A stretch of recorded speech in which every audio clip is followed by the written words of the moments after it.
tal? ¿Cómo le va? Bienvenido a su programa Pensamiento Analítico, el programa en el cual analizamos los temas de la vida cotidiana con un punto de vista psicoanalítico, intentando ver un poco más allá, cuáles son las razones inconscientes y la psicodinámica de estas cosas que nos suceden a todos.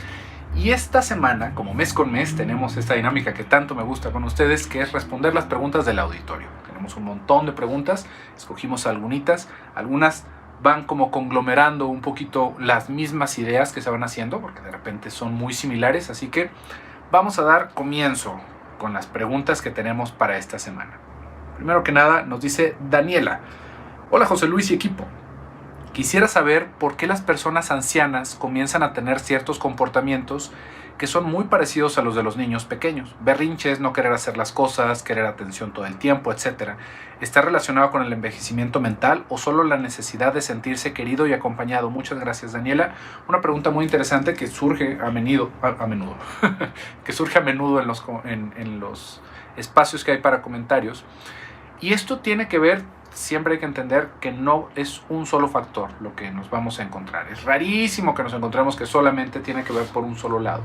Todos nosotros, cuando empezamos a envejecer, cuando empezamos a perder las capacidades de nuestro cuerpo, ¿no?, que teníamos cuando estábamos en juventud, cuando estábamos, digamos, en una situación un poquito más plena, ¿no?, de nuestro cuerpo, nos va a traer estados de indefensión. ¿Esto qué quiere decir? Nada más desde la vista. Imagínense, el hecho de que yo ya no me sienta seguro para salir a la calle o tomar el carro, porque pues, si tengo la posibilidad, porque ya no veo bien, ¿no?, y necesito traer los lentes durante todo el tiempo y a veces los lentes son muy incómodos o no tengo la graduación adecuada. Esto ya nos va a hacer sentir con miedo de salir a la calle, ¿no?, de salir solos. Entonces, ¿qué vamos a hacer nosotros si tenemos a alguien cerca? Es, oye, me acompañas al mandado, ¿no?, me acompañas al doctor, me acompañas a tal, y vamos a querer que nos estén acompañando en todo momento. ¿Por qué? Porque siento que si salgo yo solo con esta vista, peligro, ¿no? Peligro yo y peligro el mundo a mi alrededor. Entonces mejor intento hacer ese tipo de vínculos con las personas o esa relación de dependencia con los que están a mi alrededor. Y esto, fíjese cómo tiene que ver con un deterioro. Si a esto le vamos aumentando el hecho de que tal vez ya mis piernas no me responden de la misma manera y siento que me puedo caer, imagínense, ¿no? Si ya van 2-3 veces que doy de tumbos aquí en la casa, pues no quisiera dar 2-3 tumbos en el transporte público, ¿no?, bajándome del camión. ¿Qué va a pasar conmigo? Por supuesto que nos empiezan a llegar estos miedos, que también, si se fijan, es algo que experimentamos cuando éramos muy pequeñitos. Cuando éramos niños no queríamos cruzar la calle nosotros solos, ¿no? La mayoría, había algunos valientes por ahí medio trastocados que se aventaban sin ver para los dos lados, pero normalmente es algo que nos da miedo, subirnos a un camión, hablar con extraños, ¿no? Hablar por teléfono era algo que nos daba cierta ansiedad, a veces hasta de adultos, ¿no? Y tiene que ver justamente con esa situación de indefensión. Cuando empezamos a envejecer, ¿no?, empezamos a darnos cuenta de que esto pues regresa, ¿no?, que no estamos en las mismas capacidades que cuando estábamos en nuestro prime, en nuestra adultez, y empezamos a tener ese tipo de comportamientos. Si a eso le añadimos, porque bueno, no quiere decir que eso sea lo único. Uno puede decir, bueno, pues con lentes, y no. Conocemos a muchas personas que a sus 70, 80 años siguen haciendo su vida como si tuvieran 20. Puede decir, bueno, con lentes, o si no, pues que yo me voy despacito, no importa si voy a 15 kilómetros por hora sobre López Mateos, no me importa, yo voy a ir a mi mandado. Y ahí vemos a las personas, ¿no?, conduciéndose, y está bien, no pasa nada con eso. Pero, como le digo, no solamente podríamos pensar que tiene que ver con las disminuciones de nuestras capacidades corporales, sino que también, cuando vamos creciendo, cuando vamos llegando a la vejez, se empiezan a hacer más tangibles ciertos miedos a la muerte, por ejemplo. Y entonces, en ese tipo de cosas, por supuesto que también nos empieza a llegar unas crisis de ansiedad terribles y empezamos a hacer este mismo tipo de vínculos, otra vez de dependencia, de que no queremos que se vayan a ningún lado nuestros hijos, de que queremos comer todos los días con ellos, de que queremos pasar todas las festividades, porque ¿cuándo va a ser la última festividad? Por el miedo que nos dan estas cosas, el miedo a la enfermedad, el miedo a la muerte. Hay un montón de cosas que nos empiezan a pasar por la cabeza, no nada más, como les digo, en lo físico, sino también en las ansiedades que tienen que ver con nuestra propia existencia. Si a eso le seguimos sumando cosas, nos vamos a dar cuenta de que también cuando empezamos a envejecer, pues nuestro cerebro también empieza a envejecer. Y nuestro cerebro es la mayor parte de nuestra personalidad. Entonces, ¿qué empieza a suceder? Se empiezan a desmielinizar nuestras neuronas, nos empieza a costar trabajo recordar ciertas cosas, a hacer cierto tipo de operaciones, tener cierto tipo de previsión y empezamos a envejecer en nuestro cuerpo enteramente, en nuestra conciencia, en nuestra mente, y eso se va manifestando de la manera más normal, sin que sea una cuestión neurodegenerativa, como progresiva, una enfermedad más bien como aguda, es demencia senil. Eso es algo que nos pasa a todos, nos va a pasar si tenemos la fortuna de llegar a viejos. Se nos van a empezar a olvidar las cosas, vamos a perder la atención, de repente llegamos a un curso, y a veces nos pasa ya de adultos, decimos, ¿a qué venía a este cuarto? Y ya se nos olvidó porque pues, no estamos igual, ¿no? Hay cosas que no van funcionando de la misma manera, se van perdiendo datos de nuestro procesamiento. Entonces, fíjese cómo todo esto nos va a ir dando una explicación de por qué nos empezamos a comportar, por qué las personas empiezan a comportar como niños. Y a esto, todavía sumándole más factores, como le digo, no siempre es uno solo, nos vamos a dar cuenta de que también ciertas enfermedades mentales, cuando llegamos a la vejez, se agravan todavía más. Este tipo de empeoramientos, ¿no?, de las enfermedades mentales lo vamos a ver en diferentes etapas en nuestra vida. Primero, en la niñez temprana. Cuando los niños empiezan a hablar, empiezan a manifestar ciertas cosas que todavía no está muy cuajada el niño. Entonces, de repente vemos que tienen ciertos comportamientos como perversos o obsesivos y todavía no están bien cuajados, pero ahí empiezan a agravarse, porque antes de eso era un niño que jugaba y que se sacaba los mocos y de repente los empezamos a ver que a los niños les da por lavarse las manos, que les da por lastimar a las personas que tienen a su alrededor, y ahí empieza a ponerse grave la situación. Luego es eso en la pubertad. En la pubertad ya empiezan a cuajarse un poquito más esas cosas. Ahí ya empezamos a ver que los niños empiezan a delinquir a veces, empiezan a tener comportamientos de no perverso, pero todavía más profundos, de tocamientos, de cosas por el estilo, y empiezan a agravarse. Esto, si no tenemos una atención psicológica adecuada, se nos va a ir emperrando, como dice mi abuelo. Esto pasa en la pubertad, luego la adolescencia, luego nuestra adultez temprana, los 25 años aproximadamente, ahí es cuando más grave se empieza a poner la situación.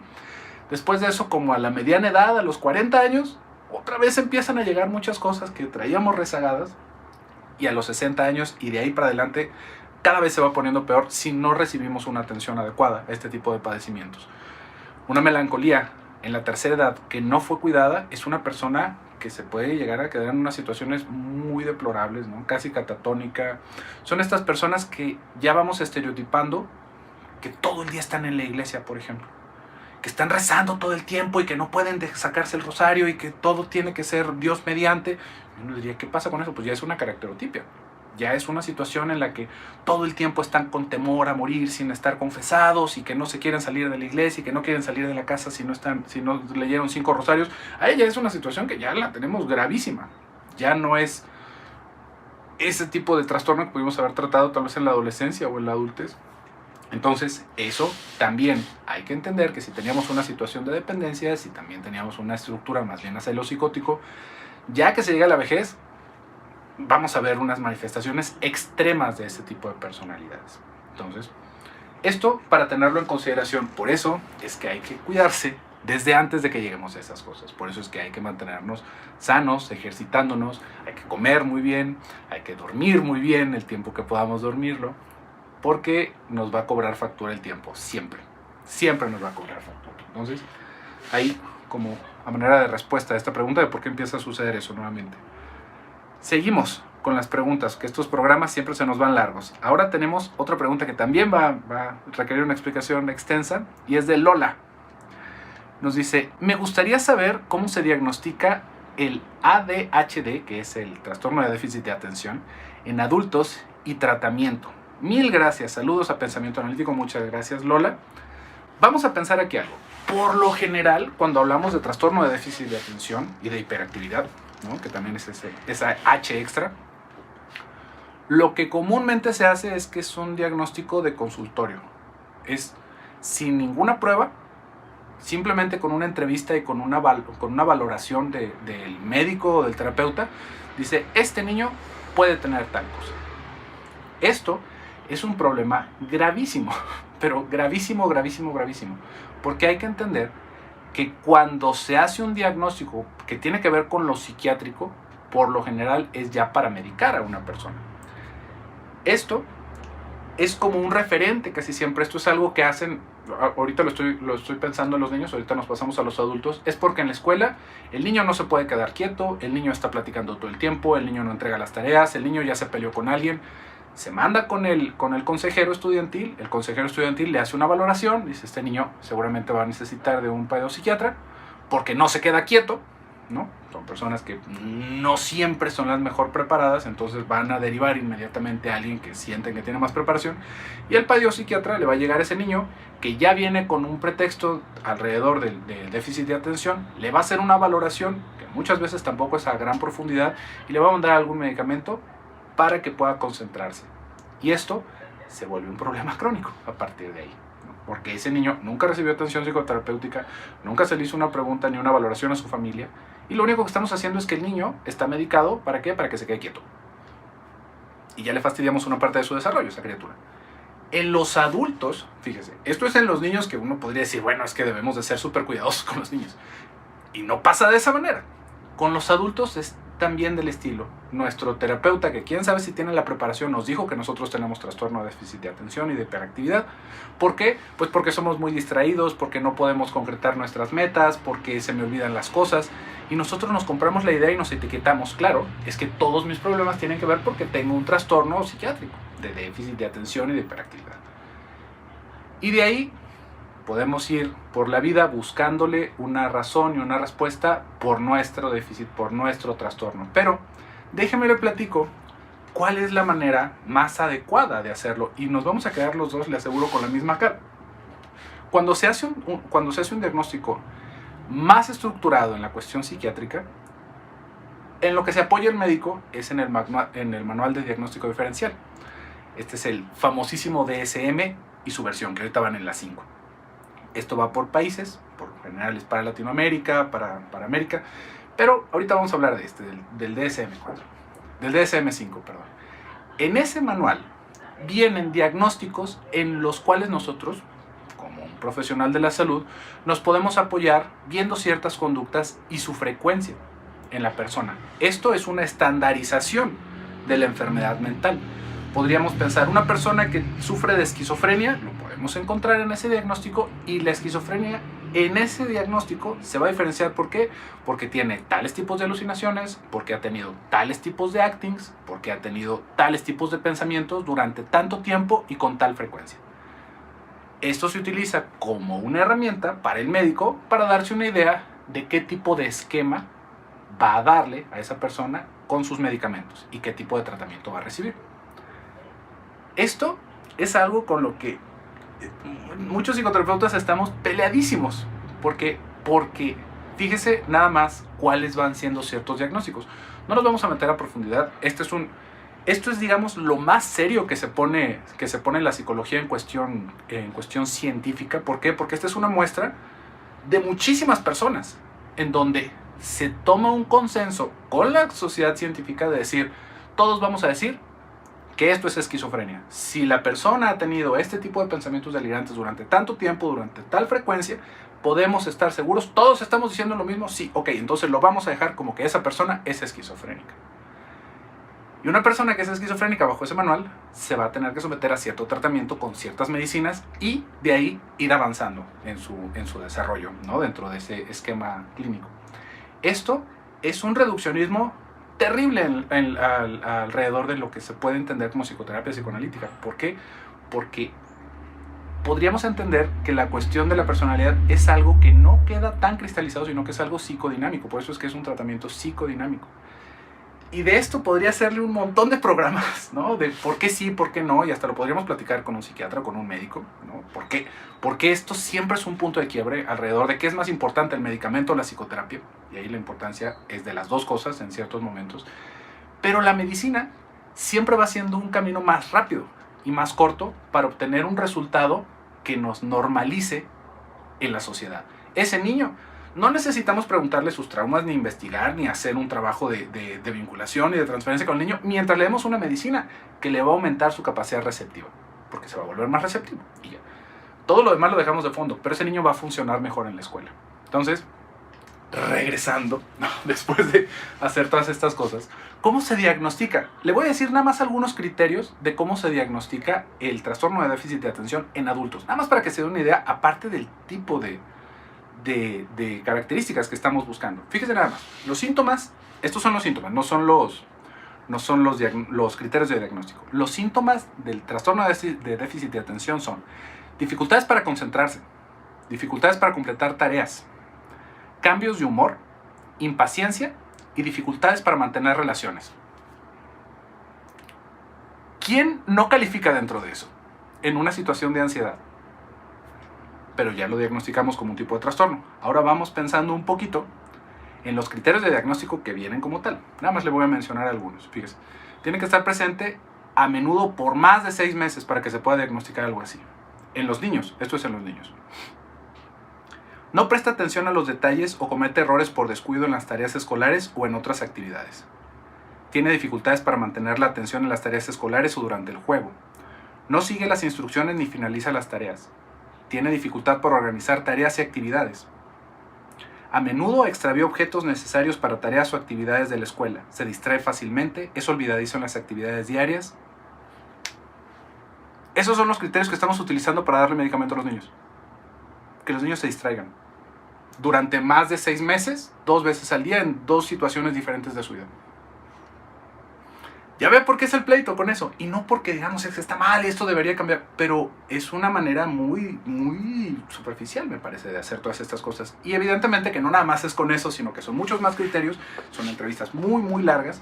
Que aparte, como le digo, no muchos psiquiatras se dan el tiempo de hacerlo entero. Ni siquiera darle la seriedad a esa parte de su trabajo. Sino que es más bien, a mí me late que va por este lado. Porque uno va desarrollando cierto ojo clínico y no le tiene que preguntar al niño si se le perdió el borrador 2 veces en esta semana. ¿No? Entonces lo que se está haciendo, si se fija, es un reduccionismo terrible. Entonces imagínese, estos son el tipo de cosas que estamos utilizando para diagnosticar algo tan serio como para que desde las primeras etapas de desarrollo empecemos a medicar a alguien. Si lo pensamos en los adultos, en todo lo que tiene que ver con lo dinámico de nuestra personalidad, con cómo van funcionando las relaciones, bueno, ¿quién no va a caber en ese diagnóstico? ¿Quién no podría tener síndrome el trastorno de déficit de atención? ¿Y por qué nos vamos a justificar empezar a medicarnos para eso? Ni siquiera es un norte de lo que nosotros deberíamos de tomar en consideración para nuestra salud mental. Esto, si lo vamos extendiendo aún más, las más de las veces es un trastorno de ansiedad lo que está presentando la persona. Podríamos pensar de la misma manera sobre esto de un montón de enfermedades mentales más que se van diagnosticando de la misma manera. Y es terrible la facilidad con la que a alguien le llenan su vida de antidepresivos, de antipsicóticos y de ansiolíticos. Es espeluznante pensarlo.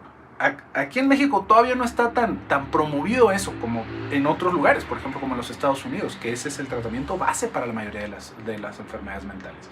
Entonces, si usted siente que cuadra con algunas de estas cosas que se va escuchando, porque ahorita aparte está de moda, es que yo tengo trastorno de déficit de atención, por eso es que he pasado en 15 trabajos y no me quedo en ninguno y sigo viviendo con mis papás, ¿no? No es porque tenga ninguna situación de ansiedad, sino que es algo con la química de mi cerebro que seguramente con estas pastillas se me va a quitar. Y no nos equivoquemos, a muchas personas el tipo de medicamento que se da para este tipo de trastornos les ayuda a organizar un poquito más su vida, pero no era ese el problema. No era ese el único camino que debió de haber tomado. Es mucho mejor intentar tratarse de una manera más integral, asistir con un terapeuta, hablar un poquito, en el vincularse, en el tener un tratamiento de verdad psicoterapéutico. Y no nada más en atiborrarnos de medicinas, porque luego ya escuchamos que las personas tienen hasta su pastillita de me vale madre, ¿no? Ya con esto ya no me siento mal. Pues también es una decisión de cómo llevar su propia vida, pero lo que le estoy queriendo decir aquí es que hay mejores alternativas. Y hablando un poquito, no por estarles tirando piedras al trabajo de nadie más, pero dése cuenta que eso es lo que muchas veces vamos mencionando como la ciencia atrás de la psicología, que haya una estandarización de las conductas de alguien para atiborrarnos de medicamentos, que las más de las veces no va entendiendo lo que está sucediendo con la persona. Y que nos vamos con la banderita de que, ay, bueno, pero ya no está reprobando en la escuela. Pues claro que no va a estar reprobando en la escuela si el niño está así, ¿no? Todo el día, ya sería el colmo, ¿no? Pero bueno, por hoy hasta acá vamos a dejar. Fueron poquitas preguntas, pero eran preguntas que se merecían un espacio, porque aparte va englobando un montón de más cosas que ustedes nos fueron preguntando en este espacio y en otros. Pero bueno, por el día de hoy me voy a despedir. Soy José Luis Amarripa, hasta pronto.